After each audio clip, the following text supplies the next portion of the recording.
بسم اللہ الرحمن الرحیم۔ محترم خواتین حضرات، گزشتہ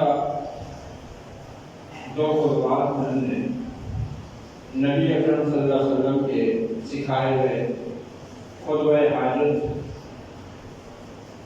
اور خطبہ مسنونہ پر دو خطبات سماعت فرمائے تھے جو جمعہ اور نکاح وغیرہ میں عام طور سے پڑھا جاتا ہے۔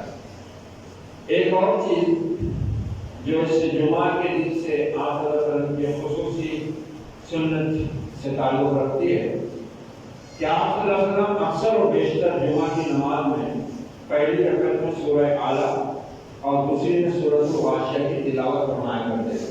یہ دونوں صورتیں 30ویں پارے میں ہیں۔ کیونکہ جمعہ میں مجمع ہوتا ہے، کثیر تعداد میں لوگ جمع ہوتے ہیں، اس لیے آپ صلی اللہ علیہ وسلم کی یہ حکمت یا آپ کی تبلیغ دین کا انتہائی اعلیٰ مقام ہے کہ آپ وقت اور حالات کی مناسبت سے اس طرح لوگوں کے سامنے اللہ کی باتیں رکھ دیتے کہ لوگ ان سے پوری طرح مستفید بھی ہوتے اور اپنی زندگی میں اس سے فائدہ اٹھا کر اپنے رب کے قریب بھی ہوتے۔ اب ہماری حالت یہ ہے کہ ہم قرآن و حدیث سے ویسے ہی کٹے ہوئے ہیں، کوئی سنانا چاہے تو ہمارے پاس وقت نہیں ہے۔ اس کی وجہ کیا ہے؟ اور یہ جو آپ صلی اللہ علیہ وسلم اکثر جمعہ کی نماز میں پہلی رکعت میں سورہ اعلیٰ اور دوسری میں سورہ غاشیہ پڑھے۔ سورہ اعلیٰ کیا کہتی ہے؟ یہ شروع ہوتی ہے سب کے اسم ربک الاعلیٰ، پاکی بیان کرو اپنے بلند و برتر رب اعلیٰ کی، پروردگار جس نے پیدا کیا، الذی خلق فسوّا والذی قدر فہدی، اسی نے تقدیر مقرر کی، اسی نے ہدایت بخشی، اسی نے رہنمائی فرمائی، اسی نے زمین سے چارہ اگایا اور پھر اس کو پورا پیٹ میں تبدیل کر دیا۔ پھر اس کے بعد حکم ہوتا ہے فذکر ان نفعت الذکر، اے نبی نصیحت کرو اگر نصیحت کا فائدہ ہو۔ اس سے معلوم ہوا کہ نصیحت کے ہر ایک کے لیے فائدہ مند نہیں ہوتی، جو اس سے فائدہ اٹھانا چاہے اسی کے لیے یہ فائدہ مند ہے۔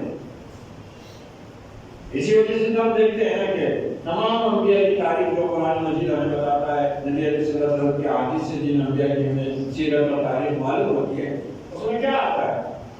ہمیشہ اکثریت لوگوں کی حق کی دشمن بن کر کھڑی ہوئی، رسولوں کی مخالفت میں انہوں نے جان بوجھ کوششیں کی، ایڑی چوٹی کا پورا زور صرف کر دیا انہوں نے اللہ کے رسولوں کو جھٹلانے میں۔ اس کی وجہ یہی ہے نصیحت سب کے لیے فائدہ مند نہیں ہوتی، اور اسی لیے انسان کو کبھی بھی کسی اچھی اور بہتر نصیحت سے منہ نہیں موڑنا چاہیے، اس سے کان نہیں بند کرنے چاہیے۔ جب اللہ کی بات سنائی جائے، جب رسول کی بات سنائی جائے، ایک مومن کا کام ہے کہ اس کو پوری توجہ سے سنے، اس سے فائدہ اٹھانے کی پوری کوشش کرے اور اس کا حریص ہو۔ مگر یہ کون ہوتا ہے؟ یہ اس سورہ میں واضح کیا گیا ہے، فذکر ان نفعت الذکر، نصیحت تو کرو، اگر نصیحت کا فائدہ ہوتا ہے تو پھر وہاں زیادہ کرو، فائدہ اگر نظر نہیں آ رہا ہے تو پھر فرما دیا صاحب کے وما علینا الا البلاغ، پہنچانے کے سوا کوئی ذمہ داری نہیں ہے پہنچانے والی، کسی کو ہدایت دینا، کسی کو صحیح راستے پہ لا دینا، یہ دعوت دینے والے کی ذمہ داری نہیں ہے۔ نہ رسولوں پر اللہ تعالیٰ نے یہ فرض عائد کیا، نہ رسول کا کام کرنے والوں پر یہ فرض عائد ہوتا ہے، ان کا کام پہنچانا ہے۔ ہاں، جو قرآن مجید نے اللہ تعالیٰ نے فرمایا اپنے نبی کو، اے نبی جو نصیحت پر دھیان نہیں دیتا آپ اس کی طرف متوجہ نہ ہو اور اس کے لیے بلاولی پریشان نہ ہو۔ ہاں، جو نصیحت پر دھیان دے کر ایمان لائے ہیں، آپ صبح شام ان کے لیے دعا کیجیے، ان سے محبت کا برتاؤ کیجیے، ان کو اپنی طاقت سمجھیے۔ اور یہ نصیحت پر دھیان دینے والے کون لوگ ہوتے تھے؟ عام طور سے یہ معاشرے کے کمزور لوگ ہوتے تھے، غریب لوگ، غلام، ملازم، نوکر، جن کی معاشرے میں کوئی حیثیت نہیں ہوتی تھی، نہ معاشرت کے اعتبار سے، نہ معاشی اعتبار سے، نہ مال و دولت ان کے پاس ہوتا تھا، نہ سماجی قوت اور طاقت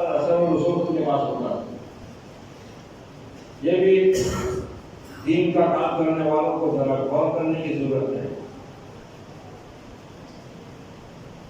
جو لوگ اللہ کے دین سے بے نیازی، اس کی کتاب سے بے رخی، اس کے نبی کی سنت سے بے اعتنائی کا معاملہ کرتے ہیں، تو اسی لیے ان کو ترجیح نہ دی جائے، اسی لیے ان کو مسجدوں کا صدر نہ بنایا جائے کہ وہ بڑے صاحب ہیں، بڑے لوگ ہیں، مال والے ہیں، سیاست میں افسر رسوخ رکھتے ہیں. کوئی حیثیت نہیں ہے ان کی کوئی حیثیت نہیں ہے. کیونکہ اللہ کسی بھی انسان کی شکل و صورت، اس کے حسب و نسب، اس کے مال و دولت کی بنیاد پر اس کو عزت نہیں دیتا. ان اکرمکم عند اللہ اتقاکم، اللہ کی نبی عزت سے اسی کو ملتی ہے جو اس سے سب سے زیادہ ڈرنے والا، اس کے احکام پر عمل پیرا ہو کر تقوی کی زندگی گزارنے والا ہوتا ہے. اللہ نے بار بار قرآن مجید میں اپنے نبی کو اس سے آگاہ کیا کہ اے پیغمبر، آپ ان کے پیچھے اپنی جان ہلاک مت کیجیے جو ہماری نصیحت کو سننا اور ماننا نہیں چاہتے. چھوڑیے ان کے حال پر، ہم غریب کو معلوم ہو جائے گا، جان لیں گے نا. ہاں، جو لوگ ایمان لائے ہیں آپ ان کو بشارت دیجیے کہ ان کے لیے ان کے رب کے پاس بہت عظیم اجر تیار کیا ہوا ہے. فَلَهُمْ أَجْرٌ غَيْرُ مَمْنُونٍ، کبھی نہ ختم ہونے والا اجر ان کے لیے ان کے رب نے تیار کیا ہے. باغات میں جس کے نیچے نہریں بہتی ہیں. اب ظاہری بات ہے کہ اس ادھار وعدے پر ہر ایک کے بس کی بات نہیں ہے کہ وہ اپنی موجودہ دنیا کے لذتوں اور فائدوں کو چھوڑ دے. یہ کام صرف وہ مرد کر سکتا ہے، وہ مرد مومن کر سکتا ہے جس کو آخرت کا یقین ہو. وَلَكِنْ نَفَعَتِ الذِّكْرَىٰ سَيَذَّكَّرُ مَن يَخْشَىٰ، یہ سورہ اعلیٰ جو آپ اکثر تمہارے پڑھا کرتے تھے، یہ اصل میں آپ کی حکمت تھی کہ اس سورہ میں جو حقیقت سمجھائی گئی ہے انسانوں کو، وہ بار بار ہر ہفتے لوگوں کے سامنے آتی رہے. اور اے نبی، جو ڈرتا ہے نا اپنے رب سے، آخرت میں اپنے رب کے سامنے کھڑے ہونے کا جس کو خوف ہے، جو سمجھتا ہے کہ اس کا جینا اور مرنا یوں کوئی بیکار کام نہیں ہے بلکہ ایک مقصد کے تحت ہے، جس نے زندگی دی ہے وہ آزما رہا ہے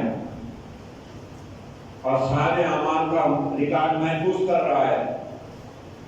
کل پھر وہ دوبارہ زندگی دے کر یہ اعمال سامنے رکھے گا، پھر اس کے مطابق جزا اور سزا کا فیصلہ کرے گا. خاص بات یہ ہے کہ جو مشرکین عرب تھے نا، دنیا میں جتنے بھی لوگ قومیں تھیں اس زمانے میں، اس وقت بیراج بھی، چاہے ان کا مذہب کچھ بھی ہو، اس میں آخرت کا تصور ہے. صحیح ہے غلط ہے اپنی جگہ، لیکن یہ مشرکین عرب آخرت کے بارے میں سرے سے ناواقف بھی تھے اور ماننے کو تیار نہیں تھے. سب سے زیادہ مذہب انہوں نے اسی عقیدے کا اڑایا. بار بار نبی سے وہی سوال کرتے ہیں، یسألونک عن الساعۃ ایان مرساھا، اے پیغمبر یہ پوچھتے ہیں آپ سے قیامت کہاں آ کر رک گئی، آتی کیوں نہیں؟ کئی برس سے ڈرا رہے ہو تم، کئی برس سے جتا رہے ہو تم کہ قیامت آئے گی، ایسے ہوگا، وہ کہاں ہے؟ یہ عجیب قوم تھی، آخرت کا تصور ہی نہیں تھا ان کے پاس. سب سے زیادہ ان کو جو چیز نبی صلی اللہ علیہ وسلم کی تعجب خیز اور ناقابل یقین معلوم ہوئی وہ عقیدہ آپ نے آپ کا یہ فرمایا کہ تم کو وہ رب جس نے پہلی مرتبہ مردہ سے زندہ کیا پھر مردہ کیا وہی دوبارہ پھر زندہ کرے گا. ان کی سمجھ میں نہیں آتا. قالوا ایسا کلنا اضافن تخلق، ارے جب ہم کھوکھلی پوشیدہ ہڈیاں بنائیں گے اور پیدا ہو گئے جن کا عزت ضرورت خاصرہ کھڑے ہوا ہوگا. یہ تو عجیب گھاٹے کی بات کتنی ہے، ایسا بھی ممکن ہے؟ قالا من یحیی العظام وہی الرمیم، قبرستان سے کھوکھلی ہڈیاں لا کے ایسا چورا کر کے پوچھتے تھے یہ ہڈیاں یہ کھوکھلی ہو گئی، اس کو کون زندہ کرے گا؟ اب عجیب عجیب طریقے کے سوالات کرتے تھے، مذاق اڑاتے تھے، ٹھٹا اڑاتے تھے. ان کی عقل سے بہت بعید تھی یہ چیز کے ایسا کیسے ہو سکتا ہے کہ جو انسان مر گیا، ہمارے باپ دادا مر گئے جن کو صدیاں گزر گئی، اب تو ان کی ہڈیاں بھی مٹی میں گل سڑ گئی، دوبارہ کیسے پیدا ہو؟ جیسے قرآن مجید ان کو اتنے بہترین اور آسان طریقے سے آخرت کی دلیل دے کر سمجھا رہا تھا کہ دیکھو، کیا دیکھتے نہیں ہو کہ زمین مردہ پڑی تھی، پھر تمہارے رب کی رحمت اس پر برسی بارش کی شکل میں، تو یک بیک اس میں زندگی نمودار ہو گئی، کھیتیاں لہرا اٹھی. بس اسی طرح تمہارا بھی ہوگا. تم انسانوں کی بھی جو کھیتی اللہ نے زمین پر پیدا کی ہے، اس کا بھی یہی حال ہوگا. ہر برس اللہ تم کو یہ اپنی آیت، اپنی نشانی دکھاتا ہے کہ دھوپ میں یہ زمین پھٹ کر مردہ بے جان ہو جاتی ہے، اور پھر وہی رب اسی مردہ زمین پر، پھٹی ہوئی زمین پر، خشک پڑی ہوئی زمین پر رحمت، اپنی رحمت کی بارش برساتا ہے. باران رحمت اس پر برستی ہے، جب تک زمین زندگی سے لہرا اٹھتی، چاروں طرف ہریالی اور زندگی کی رونق اور بہار اپنے جوبن پر آ جاتی ہے. پھر اس کا حال وہی ہوتا ہے کہ وہ سوکھ کر پھر چورا ہو جاتی ہے، بھوسے میں تبدیل ہو جاتی ہے، کٹ جاتی ہے، اور اس کے بعد پھر مردہ ہو جاتی ہے. پھر اس طرح یہ معاملہ چلتا رہتا ہے. اسی طرح تمہارا بھی جینا اور مرنا اور تمہارا دوبارہ اٹھنا ہوگا. نشانیاں بتائی گئی، نصیحت کی گئی. وَذَكِّرْ إِن نَفَعَتِ الذِّكْرَىٰ سَيَذَّكَّرُ مَن يَخْشَىٰ. نصیحت کرو یا نہیں، مگر یاد رکھو کہ نصیحت سے وہی قبول کریں گے جو اپنے رب کے سامنے کھڑے ہونے کا خوف کرتے ہیں، ڈر رکھتے ہیں. وَسَيُجَنَّبُهَا الْأَشْقَىٰ. اور جو بدبخت ہماری اس نصیحت سے منہ موڑے گا، پیٹھ پھیرے گا، اعراض برتے گا، انکار کرے گا، یصلی النار الکبریٰ، تو پھر اس کو ہم بڑی آگ میں چھوڑ دیں گے. یہ قرآن مجید کی سب سے خطرناک آیت ہے عذاب کے اعتبار سے، عذاب کے بیان کے اعتبار سے. کیوں؟ کیونکہ آج اللہ تعالیٰ جو بات بیان کر رہا ہے وہ بہت بھیانک ہے. یہ وہ بڑی آگ میں جھونکا جائے گا تو یہ نہیں ہوگا کہ بڑی آگ میں جھلسے گا، جھلس کر مر جائے گا، معاملہ ختم. نہیں، آگے بہت خطرناک بات ارشاد فرمائی گئی ہے. ثم لا يموت فيها ولا يحيا. اس بڑی آگ میں وہ نہ جیے گا نہ مرے گا.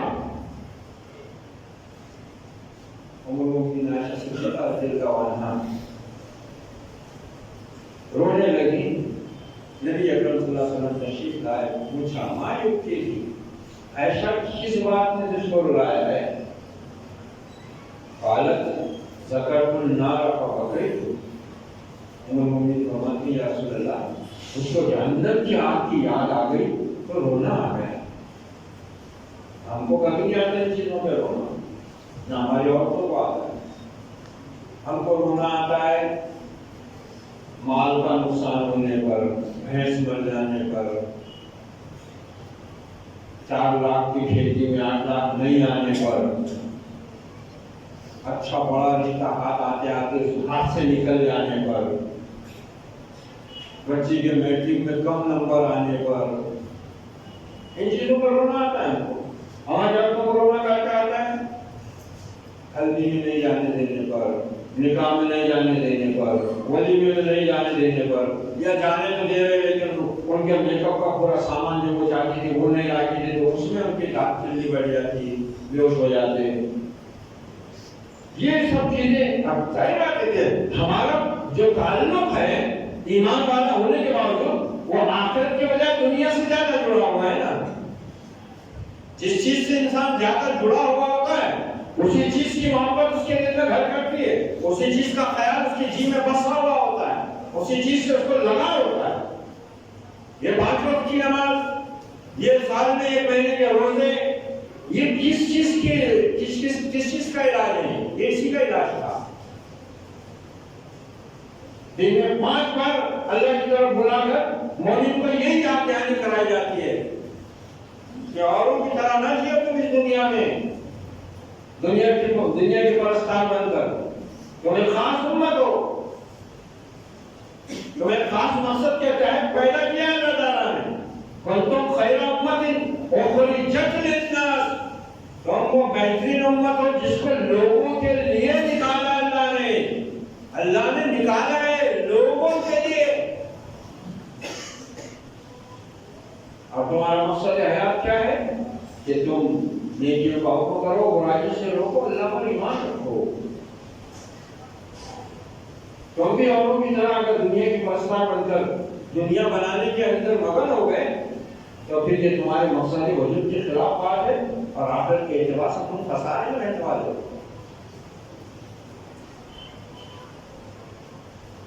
تذكر من يخشى ويتجنبها الأشقى الذي يصلى النار الكبرى ثم لا يموت فيها ولا يحيا. اب اس کے بعد جو آیت آ رہی ہے وہ دیکھیے کیسی. قد أفلح من تزكى وذكر اسم ربه وصلى. کامیاب تو وہ شخص ہوا، کامیاب وہ مرد، کامیاب وہ عورت ہے جس نے اپنے نفس کو اللہ کی آیات کے ذریعے، اس کے رسول کی ہدایات کے ذریعے شرک سے، کفر سے پاک کر لیا. وَذَكَرَ اسْمَ رَبِّهِ وَصَلَّى، اور اپنے رب کا نام یاد کیا، نماز پڑھی. کیا معلوم ہے اس آیت سے؟ یہ جو سلسلہ ہے تو وہ کیسا ہے؟ جو اللہ کی نصیحت سے مبارکہ بدبخت ہے، بڑی آگ میں جھونکا جائے گا اور آگ ایسی کہ جلا کر ختم نہیں کرے گی، تبلیغ کا خاتمہ ہو جائے گا. نہیں، نہ جیے گا نہ مرے گا.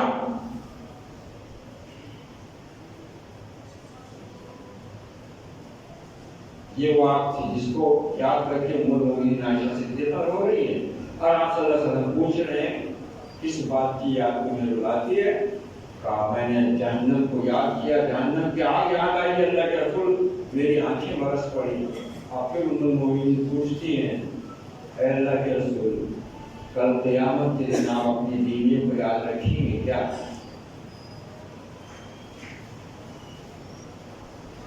دیکھو آخرت کی جن کو فکر ہوتی ہے وہ جہنم کے عذاب سے لرزتے بھی ہیں، ڈرتے بھی ہیں، ان کی آنکھیں برستی بھی ہیں. اب اللہ کے رسول کی چہی تھی لاڈلی زوجہ محترمہ ام المؤمنین عائشہ صدیقہ رضی اللہ عنہا پوچھ رہی ہیں اے اللہ کے رسول قیامت کے دن آپ ہم کو یاد رکھیں گے؟ کہا عائشہ 3 موقع ایسے ہوں گے جہاں کوئی کسی کو یاد نہیں رکھے گا. ہر آدمی کو بس اپنی پڑی ہوگی. ایک اس جگہ پر جب اعمال تولے جا رہے ہوں گے ہر انسان کو بس یہ فکر ہوگی کہ میرا اعمال نامہ کیا نتیجہ نکالتا ہے، نیکیوں کا پلہ جھکتا ہے یا گناہوں کا بھاری پڑتا ہے. دوسرا اس وقت جب یہ اعمال تول کر ہاتھوں میں لیے جائیں گے، نیک لوگوں کے نیکیوں کا پلہ جن کا بھاری ہوگا ان کا سیدھے ہاتھ میں، اور جن کے گناہوں کا پلہ بھاری ہو جائے گا ان کا بائیں ہاتھ میں پیٹھ کے پیچھے سے. وَأَمَّا مَنْ أُوتِيَ كِتَابَهُ وَرَاءَ ظَهْرِهِ فَسَوْفَ يَدْعُو ثُبُورًا وَيَصْلَىٰ سَعِيرًا. سورہ انشقاق میں بھی اسی کو واضح کیا ہے. ہم قرآن کو پڑھتے ہی قرآن سارا نقشہ ایسا کھول کر بیان کرتا ہے کہ آدمی اپنے گھر میں، اللہ کے گھر میں جہاں بھی بیٹھا ہوا ہو اور اس پر غور کر رہا ہو، وہ حشر کے میدان میں کھڑا سمجھے گا اپنے آپ کو اور ساری چیزیں اس کے آنکھوں کے سامنے سے فلم کی طرح چلنا شروع ہو جائیں گی. اور ہم کو کہاں فرصت ہے؟ ہمارے ذہن کہاں اس طرح متوجہ ہوتے ہیں؟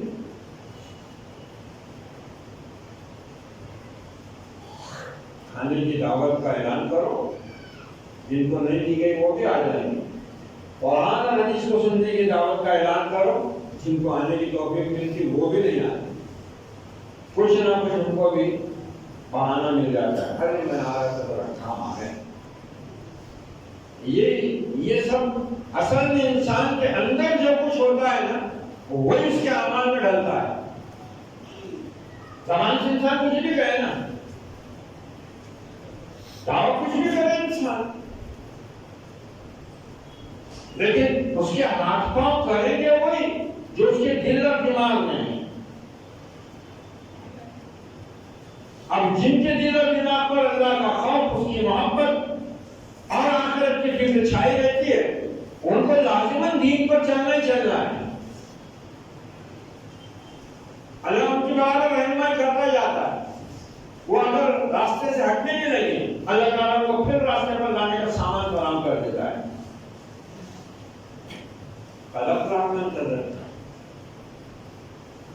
اللہ وہی پانے والے جن کے دانے ہاتھ میں عمل نامہ آنے والا ہے، اور جن کا عمل نامہ پیٹھ کے پیچھے سے دیا گیا، اور سب کا یدو سبورا، وہ تو موت کو پکارتے ہوئے آنکھ میں جا کے خود گر جائے گی۔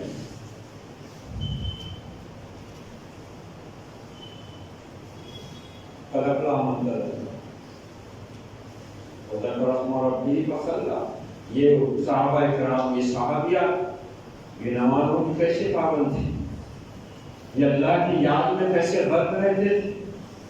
ان کا کوئی دن، ان کی کوئی رات، ان کا کوئی صبح، ان کی کوئی شام، ان کا کوئی کام اللہ کی یاد کے بغیر نہیں ہوتا۔ ہر وقت ہر جگہ اللہ یاد رہتا تھا اور اللہ کو یاد کرتے تھے۔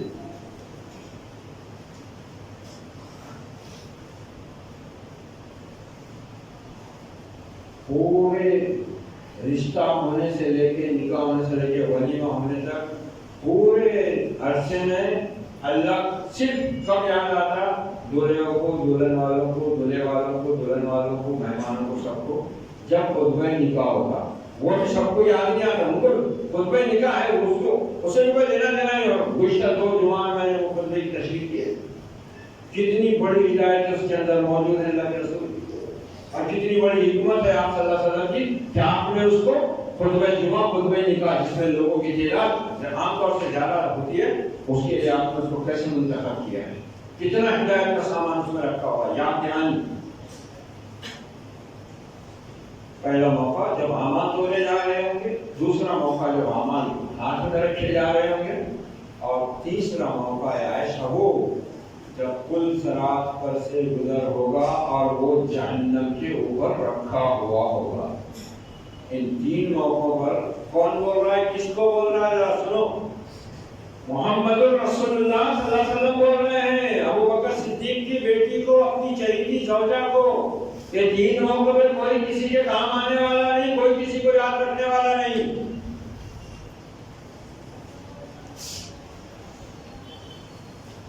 مطلب یہ تھا آپ کا کہ اپنے اعمال کو درست کر لو اور اپنی آخرت کو برباد ہونے سے بچا لو، کوئی کسی کے کام آنے والا نہیں۔ قد افلح من تزکیٰ وذکر اسم ربہ فصلی، مگر پھر حقیقت کو بیان کیا۔ بل تؤثرون الحیاۃ الدنیا، لیکن تمہاری کمزوری یہ ہے انسانوں کہ تم دنیا کی زندگی کو ترجیح دیتے ہو۔ مشکاۃ شریف میں سیدنا حضرت جابر رضی اللہ عنہ سے روایت ہے، صاحب مشکاۃ نے بیان کی ہے، جس میں اللہ کے رسول صلی اللہ علیہ وسلم ارشاد فرماتے ہیں، ان اخوف اتخوف علی امتی الہوی وطول الامل۔ کیا آپ صلی اللہ علیہ وسلم نے بات ارشاد فرمائی ہے، اس نبی کو اپنی امت کے بارے میں کتنا درد ہے، کتنا یعنی جذبہ آپ کے دل میں موجود ہے اس امت کی بھلائی کے لیے، اس کی نجات کے لیے، اس کی ہدایت کے لیے، اس کی آخرت کو برباد ہونے سے بچانے کے لیے، کتنا تڑپا ہے وہ نبی، سجدوں میں رو رہا ہے اس امت کے آسے۔ کیا اندیشہ ظاہر فرمایا آپ نے؟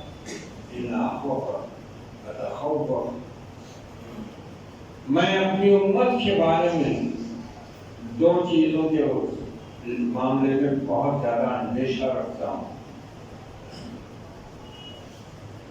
آپ نے پیغام دیا صحابہ کو، صحابہ کے ذریعے ہم تک پہنچا۔ میں اپنی امت کے معاملے میں 2 چیزوں کا بہت اندیشہ کرتا ہوں، بہت زیادہ مجھ کو ڈر ہے۔ پہلی یہ کہ یہ دنیا اور اسباب دنیا سے محبت کرنے لگ جائیں گے۔ دوسرے، دنیا سازی کے لمبے چوڑے منصوبے بنانے لگ جائیں گے۔ دنیا سے محبت ان کو حق سے دور کر دے گی اور دنیا کے لمبے چوڑے منصوبے ان کو آخرت سے غافل کر دیں گے۔ اے لوگوں، یہ دنیا کوچ کر چکی ہے، جا رہی ہے۔ ہذہ دنیا مرتحلۃ ظاہرہ، یہ دنیا کوچ کر چکی ہے، جا رہی ہے۔ وہذہ الآخرہ مرتحلہ قادمہ، آخرت بھی کوچ کر چکی ہے، آ رہی ہے۔ البات دیکھو نہیں سمجھ، یہ دنیا کوچ کر چکی ہے، جا رہی ہے، آخرت بھی کوچ کر چکی ہے، چل پڑی ہے، آ رہی ہے۔ تو یہ اچھا ہوگا کہ تم دنیا کے پرستار نہ بنو بلکہ آخرت پسند بنو۔ اس وقت تم جہاں ہو یہاں عمل ہے، حساب کا وقت نہیں آیا۔ کل تم آخرت میں ہوگے جہاں حساب ہوگا، عمل کا کوئی امکان نہیں ہوگا۔ یہی وہ تعلیمات تھی، یہی وہ نصیحتیں تھیں، یہی وہ یاد دہانیاں تھیں جنہوں نے صحابہ اکرام کو نیکی، بندگی، اطاعت فرما برداری کے اس اونچے مقام پر پہنچا دیا جہاں قیامت تک اب کوئی اس کے برابر پہنچ نہیں سکتا۔ ہاں البتہ اللہ نے وہ راستہ، وہ نظام، وہ قانون، وہ ہدایت، وہ نصیحتیں قیامت تک کے لیے محفوظ کی ہیں جن کے ذریعے سے انسان اپنی آخرت کو بچا سکتا ہے، اپنے رب کے یہاں عزت کا مقام پا سکتا ہے اور آخرت کی ذلت اور رسوائی سے اپنی حفاظت کر سکتا ہے۔ عن ابن مسعود رضی اللہ عنہ قال قال رسول اللہ صلی اللہ علیہ وسلم لا تتخذوا الزیۃ وترغبوا فی الدنیا، رواه احمد فی مسندہ۔ امام احمد نے ابن مسعود رضی اللہ عنہ سے روایت اپنی مسند میں بیان کی ہے کہ آپ صلی اللہ علیہ وسلم نے ارشاد فرمایا کہ تم لوگ زمینیں اور جائیدادیں بنانے میں نہ لگ جاؤ کہ دنیائی کے ہو کر رہ جاؤ۔ اسلام اپنے ماننے والوں کو پہاڑوں میں، جنگلوں میں رہنے کی تعلیم نہیں دیتا۔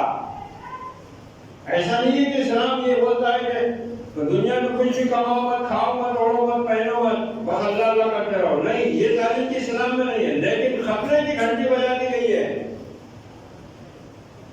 کہ آخرت کی فکر سے جو چیزیں غفلت میں ڈالنے والی ہیں ان سے ہوشیار رہنا، دنیا سے اتنا ہی تعلق رکھنا جتنا کہ یہاں جینے کے لیے اور آخرت کو بنانے کے لیے ضروری ہے۔ نفع نقصان، فائدہ گھاٹا، اس کا معیار آخرت پر رکھنا، دنیا نہیں۔ آج ہم اپنی حالت پہ غور کریں تو ہم دیکھ سکتے ہیں کہ آج ہمارے دل اور دماغ پر کیا چیز غالب ہے، کیا چیز چھائی ہوئی ہے۔ عن شداد بن اوس رضی اللہ تعالی عنہ قال قال رسول اللہ صلی اللہ علیہ وسلم الکیس من دان نفسه وعمل لما بعد الموت والعاجز من اتبع نفسه هواه وتمنى على الله، رواه الترمذی۔ امام ترمذی حضرت شداد بن اوس رضی اللہ عنہ کی روایت اپنی جامع میں لے کر آئے ہیں کہ اللہ کے رسول نے فرمایا چالاک اور ہوشیار وہ شخص ہے جس نے اپنے نفس امارہ کو قابو میں کر لیا۔ نفس امارہ کون سا نفس؟ برائیوں کو رکسانے والا، اس کو نفس امارہ ہو۔ اور جو ضمیر انسان کو گناہ کے اوپر اندر سے کچوکے لگاتا، چبھتا ہے، چبھاتا ہے، تو نفس لوامہ ہے۔ اور جو نفس اللہ کے ذکر میں، اللہ کی اطاعت میں، اللہ کی بندگی میں اپنے آپ کو محو کر دیتا ہے، وہ نفس مطمئنہ ہے۔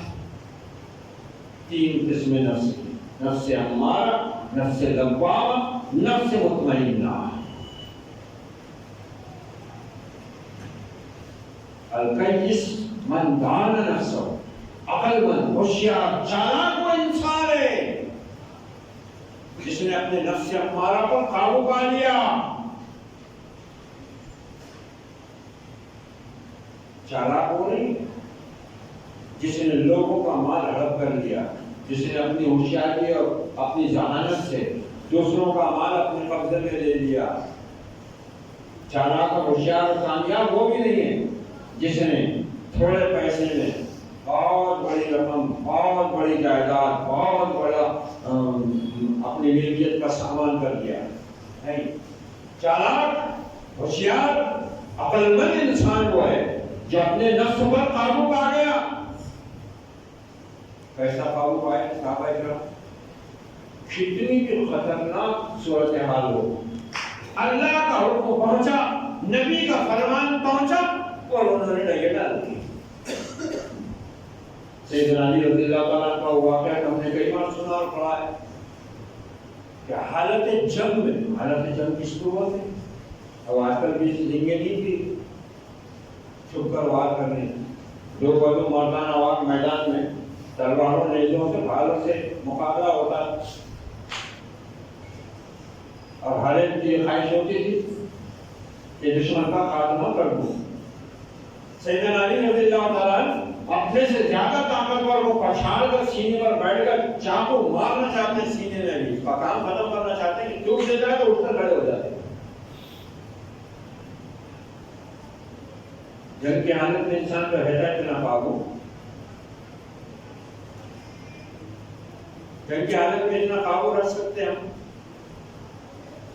جان پہ بنی ہوئی ہے، سامنے والا مارنے کا تلا ہوا ہے، ہم کو پوری تیاری کے ساتھ ہے، وہاں بھی اس کی پابندی کریں گے، تھوک دیر اٹھ کر کھڑے ہو جاتے ہیں تو وہ حیران ہو جاتے ہیں کہ کیا بات ہے، کیا ہوا؟ ہم انسانوں کا خون ناحق نہیں بہاتے، ہماری جنگ تو اللہ کی خاطر انصاف کو قائم کرنے کے لیے ہے، حق کو قائم کرنے کے لیے ہے، اور ہم اللہ کی رضا کے لیے لڑتے ہیں، مرتے ہیں۔ شہادت ہمارا مقصود اور مطلوب ہے، شہادت ہے مطلوب و مقصود مومن، نہ مال غنیمت نہ کشور کشائی۔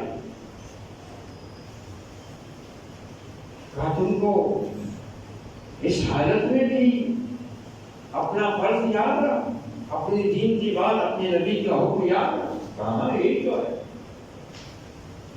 کہا علی میں اس دین کو قبول کرتا ہوں جس کے ماننے والے اللہ کے رسول کی رات میں بہت کشش ہے، بڑے بڑے اللہ کے اس کے رسول کے دشمن اسلام کی چھاؤں میں آنے کو مجبور ہو گئے، ہم یہ چیز سمجھ نہیں پائے،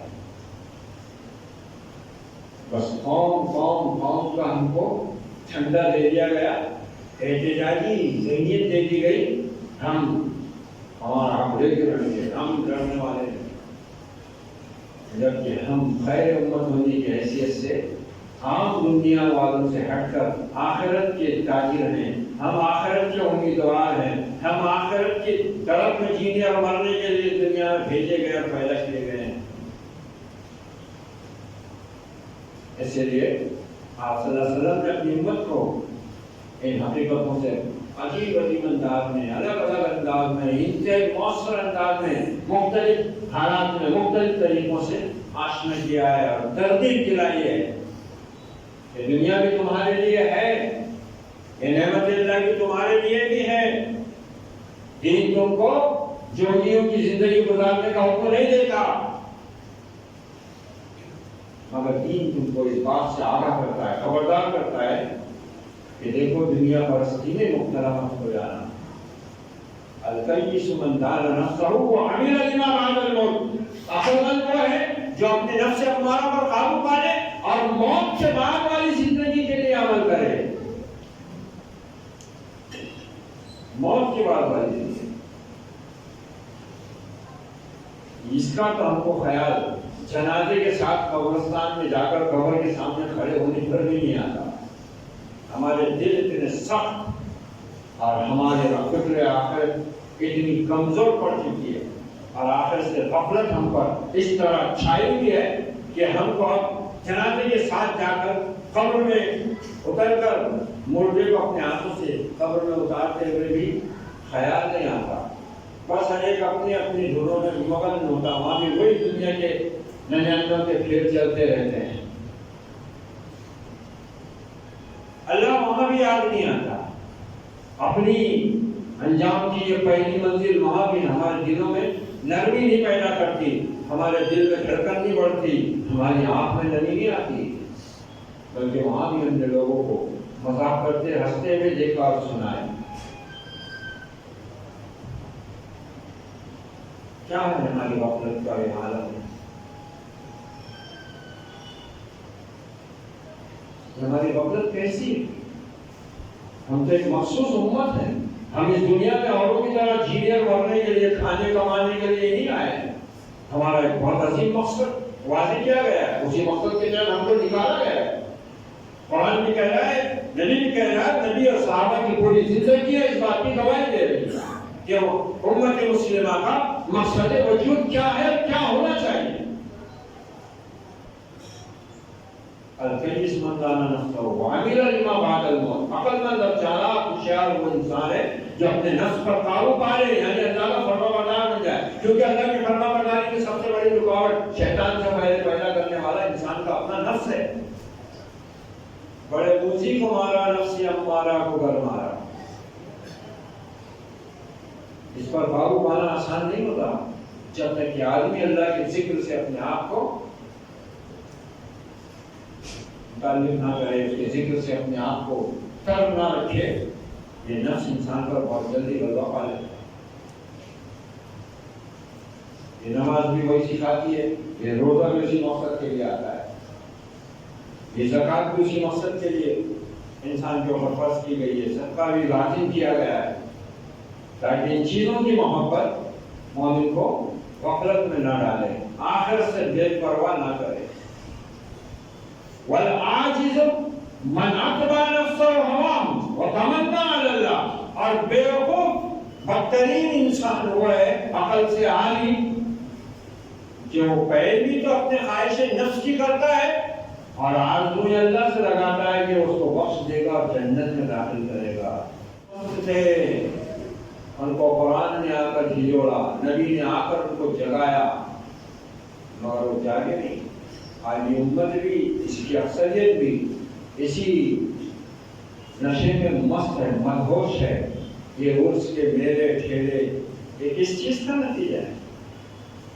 یہ آخرت سے غفلت اور آخرت کے معاملے میں یہ حماقت کہ یہ جو اولیاء ہیں یہ ہماری سفارش کر کے ہم کو بچا دیں گے۔ اس میں دنیا پرستی بھی ہے، دنیا کی لذت کا سامان بھی ہے، اور ذمہ داری کے احساس سے فرار بھی ہے۔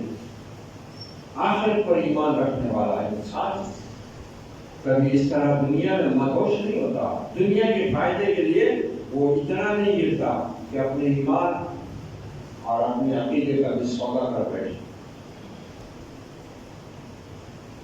صحابہ ان سب چیزوں سے گزرے ہوئے تھے، ساری برائیاں ان میں موجود تھیں۔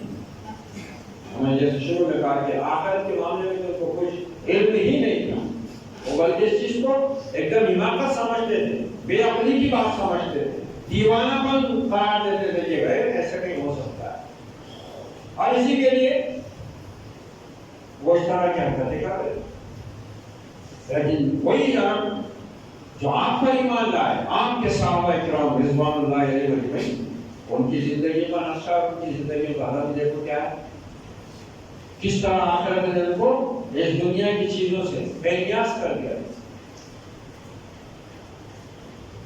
آج یہ امت اسی دنیا کے فتنے میں پھنسی ہوئی، جس کا اندیشہ آپ نے فرمایا ہے۔ حضرت جابر والی روایت میں مشکا شریف کا حوالہ دیا کہ میں اپنی امت کے معاملے میں دو چیزوں سے بہت ڈرتا ہوں، ایک تو دنیا اور اسباب دنیا کی محبت، اور دوسرے دنیا سازی کے لمبے چوڑے منصوبے۔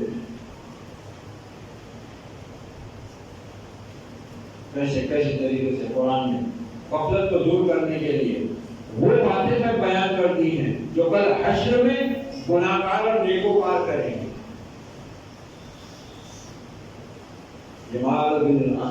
مال و اسباب دنیا یہ بہت بڑی آزمائش ہے مومن کے لیے، مسلم کے لیے، اور ان سے اسی وقت بچا جا سکتا ہے جب آدمی اللہ کے ذکر سے پوری طرح جڑے، نمازوں کی پابندی کرے، قرآن مجید کو سمجھ کر پڑھنے کی روزانہ کوشش کرے، اور اللہ کی کتاب سے اور نبی کی سنت سے اپنی زندگی کے عملی تعلق کو آگے بڑھائے۔ دین کا تصور ہی ختم ہو کر رہ گیا ہے. کوئی نماز روزے کو دین سمجھ کے بیٹھ گیا تو کوئی سوشل ویلفیئر کو سماجی فلاح و بہبود کے کام کرنے کو سب سے بڑا دین سمجھتا ہے. دونوں طرح کے لوگ ایسے ہیں.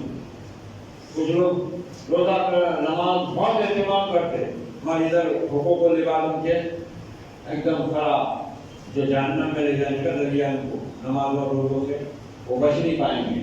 اب کچھ لوگ وہ ہیں جو کیمروں کے سامنے رہ کر بس کئی بیواؤں کو مدد پہنچا رہے ہیں, تو کہیں کسی کو کھانے کے لیے وہ تھیلیاں بانٹ رہے ہیں, تو کہیں سیلاب میں آنے والوں کو پانی میں تیر تیر کے بچا رہے ہیں, ٹیوب سے, کشتیوں سے, ٹوکروں سے. اب جو وائرل ہو رہا ہے دیکھو بھائی کیا بڑا کام کر رہے ہیں. ان کو نماز روزے سے کوئی لینا دینا, ایک ملغوبہ بن گیا ہوا ہے جس میں دنیا کو سمجھ میں نہیں آ رہا کہ اسلام کیا ہے. جو ایمان کا دعویٰ کرتے ہیں ان کی سمجھ میں نہیں آ رہا ہے کہ اسلام حقیقت میں ہے کیا, حقیقی دینداری کس کو کہتے ہیں, رسمی دینداری کس کو کہتے ہیں. تو بھلا غیر کیسے ہم کو دیکھ کر سمجھے گا کہ اسلام ہے. صحابہ اکرام کو دیکھ کر وہ سمجھ جاتے تھے کہ یہ واقعی یہ دین حضرت کا دین, ان کا عمل ایسا, ان کا کردار, ان کا اخلاق ایسا, وہ دین کے صحیح تصور کو لے کر چلتے تھے. نہ ان کے پاس دینداری دکھاوے کی تھی نہ رسم و رواج کی تھی. جو دین تھا صاف سیدھا سچا دین تھا جو اللہ کی طرف سے آیا, محمد رسول اللہ صلی اللہ علیہ وسلم کو ملا, جس پر آپ نے کہا تھا کہ میں تم کو صاف, روشن اور کشادہ راستے پر چھوڑ کر جا رہا ہوں, اسی پر چلتے رہنا. ہماری امت بھٹک گئی, آڑے ترچھے راستوں پر نکل گئی. بے وقوف رحمت وہ ہے جو پیروی تو کرتا ہے اپنے خواہش نفس کی یا دوسروں کی خواہشات کے پیچھے چل رہا ہے, اور آرزو اللہ سے, تمنا اللہ سے ہے کہ وہ بخش دے گا, جنت میں داخل کر دے گا. تو ایسا نہیں. بل تؤثرون الحیاۃ الدنیا والآخرۃ خیر وابقیٰ. تم دنیا کی زندگی کو ترجیح دیتے ہو انسانوں, عقل سے کام لو, غور کرو, اللہ کی نصیحت پر دھیان دو. دنیا ختم ہونے والی چیز ہے, فنا ہونے والی چیز ہے, اور آخرت باقی رہنے والی چیز. اور دنیا کی زندگی کو ترجیح دیتے ہو. بل تؤثرون الحیاۃ الدنیا والآخرۃ خیر وابقیٰ. حالانکہ آخرت اس سے کہیں زیادہ بہتر بھی ہے, باقی رہنے والی بھی ہے, اور یہ کوئی نئی بات بھی نہیں ہے. ان ھذا لفی الصحف الاولیٰ.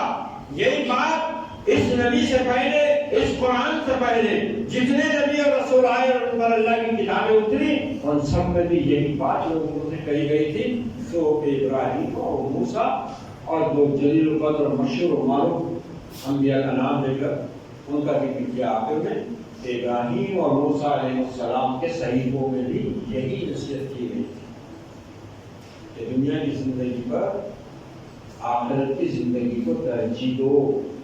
فنا ہونے والی زندگی کے بجائے باقی رہنے والی زندگی کا سودا کرو. صحابہ اکرام کی کیسی عظیم مثالیں ہمارے سامنے ہیں کہ وہ آخرت کے کیسے سودا کرتی. انہوں نے آخرت کا سودا کس طرح کیا تھا. دنیا کی کوئی قیمتی سے قیمتی, محبوب سے محبوب چیز ان کو آخرت سے غفلت میں ڈال نہیں سکی. نہ غم میں, نہ خوشی میں, نہ تجارت میں, نہ سیاست میں, کہیں بھی وہ راہ سے بہکے اور ہٹے نہیں, بلکہ وہ حق پر ڈٹے اور جلے رہے ثابت قدمی کے ساتھ. آپ صلی اللہ علیہ وسلم جمعہ کی اور عیدین کی نمازوں میں اکثر انہی صورتوں کی تلاوت فرمایا کرتے ہیں تاکہ لوگ اس حقیقت سے اپنے ذہن کو تازہ رکھیں اور اپنے عقیدے, اپنے ایمان اور اپنے آخرت کی فکر کو ان دنیا پرستی اس کو خراب کرنے سے ماننے لگے. لوگ اس سے محفوظ ہیں, اپنے ایمان اور اپنے عقیدے کی بات. دنیا لگی ہوئی ہمارے پیچھے, رات دن اسی کی فکروں میں ہیں. اس لیے وہ چیز جس سے انسان کو محبت ہوتی ہے, جس چیز سے انسان زیادہ تعلق اپنا رکھتا ہے, وہی اس کی جی میں بسی بھی ہوتی ہے. اس لیے ایسا ہوتا ہے. وہ لوگ آخر کی حقیقت کو مان کر جان چکے تھے، اس لیے ساری برائیاں چھوڑ دی انہوں نے جس میں وہ پہلے ملوث تھے، اور ہم مسلمان ہو کر برائی میں ملوث اور پھر نصیحت سے منہ موڑے ہوئے۔ یہ سب شیطانی گورکھ دھندے ہی ہیں، یہ شیطان کا وہ جال ہے جس کے ذریعے سے وہ انسانوں کو اپنے رب کی یاد سے اور اپنی آخرت سے غفلت میں ڈھال کر اپنے ساتھ جہنم میں لے جانے کا راستہ بناتا ہے، اور لوگ اپنا پیسہ، اپنی جان، اپنا مال، اپنی صلاحیت سب لگا کر جہنم کا سودا کرتے ہیں، مگر اپنے رب کو خوش کرنے کے لیے اسی کی دی ہوئی جان کو، اسی کے دیے ہوئے مال کو اس کی خوشنودی کے لیے استعمال نہیں کرتے۔ یہ آخرت سے غفلت کریں۔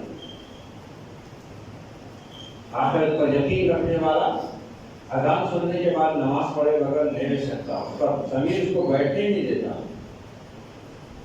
آخرت پر یقین رکھنے والا دنیا کا آتا ہوا لاکھوں کا فائدہ اگر دیکھتا ہے کہ یہ حق کے خلاف، دین کے خلاف، شریعت کے خلاف ہے، اس پر ٹھوکر لگا لیتا ہے، اگر اپنا ضمیر، اپنا دین، اپنا ایمان، اپنا عقیدہ نہیں بیچتا۔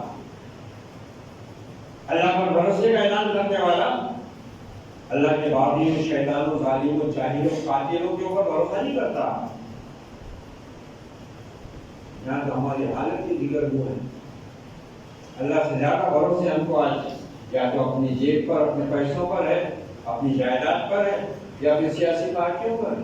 اللہ پر بھروسہ تو ہم کو کوئی نظر ہی نہیں آتا۔ اسی لیے تو اتنے کمزور ایمان کے ساتھ اچھے عقل و دانش رکھنے والے، دین کا بھی اچھا خاصا علم رکھنے والے، دیکھ لو ہم کے ہاتھوں میں کہیں کھڑا ہے، کہیں لال دھاگا ہے، کہیں ہرا دھاگا بندھا ہوا ہے، کہیں تعویذ لٹکا ہوا ہے، آپ کہیں مردوں کی درگاہوں پر، مزاروں پر، قبروں پر میلے سجا کر دنیا کمانے والے کمائی کرتے ہیں، اور ایمان کا سودا کرنے والے ایمان بیچ کر اپنی آخرت کو برباد کرتے ہیں۔ وہ مسلمان جو ہر جمعہ کی نماز کی کم سے کم پڑھے، وہ اس صورت کو سمجھے، نبی کے اس حکمت کو جانے کہ آپ اکثر کیوں ان صورتوں کی تلاوت کرتے تھے جمعہ میں، خاص طور سے عیدین جمعہ زیادہ ہوتا تھا، اور آپ اس عظیم نصیحت کو لوگوں کے کان میں ڈالا کرتے تھے۔ دیکھو اے لوگوں، دنیا کوچ کر چکی ہے، جا رہی ہے، آخرت بھی کوچ کر چکی ہے، آ رہی ہے، اور ان دونوں کے ماننے والے ہیں جو اس سے محبت کرتے ہیں۔ تو تم اس فنا ہونے والی زندگی کو آخرت پر قربان کر دو۔ ابو موسیٰ اشعری رضی اللہ عنہ کی روایت مشکاۃ شریف میں جس میں آپ صلی اللہ علیہ وسلم فرماتے ہیں کہ جو آخرت کا سودا کرے گا اس کو دنیا کا نقصان اٹھانا پڑے گا، اور جو دنیا کو پسند کرے گا، دنیا کی چاہت کرے گا، حب دنیا کا شکار ہوگا، وہ اپنی آخرت کو ضرور برباد کرے گا۔ لوگ بولتے تھے نا روا روی میں، دین بھی ہونا، دنیا بھی ہونا، دھوکہ، خبردار، ہوشیار ہو جاؤ، دونوں چیزیں ایک ساتھ نہیں چل سکتی۔ دین کو ہر حال میں ترجیح دینے والا مومن ہی کامیاب ہے، اور اسی کو اللہ کی طرف سے ہدایت ملی ہوئی ہے۔ اللہ تعالیٰ ہمیں اس غفلت سے باہر آنے کی، اپنے دین پر ثابت قدمی کے ساتھ جمنے کی توفیق اور ہمت عطا فرمائے۔ اللہ ہمارے دل اور دماغ میں دنیا کی محبت کو نکال کر آخرت کی فکر کو غالب کر دے۔ اللہ رب العزت ہمیں اپنی بخشی ہوئی اس مالت عمل کو اپنی آخرت کو سنوارنے کے لیے استعمال کرنے کی توفیق عطا فرمائے۔ اقول قولی ھذا واستغفر اللہ لی ولکم ولسائر المسلمین فاستغفروہ انہ ھو التواب الرحیم ورب الکریم، وصلی اللہ علی النبی وعلی آلہ واصحابہ اجمعین، والعاقبۃ للمتقین، والسلام علیکم ورحمۃ اللہ وبرکاتہ۔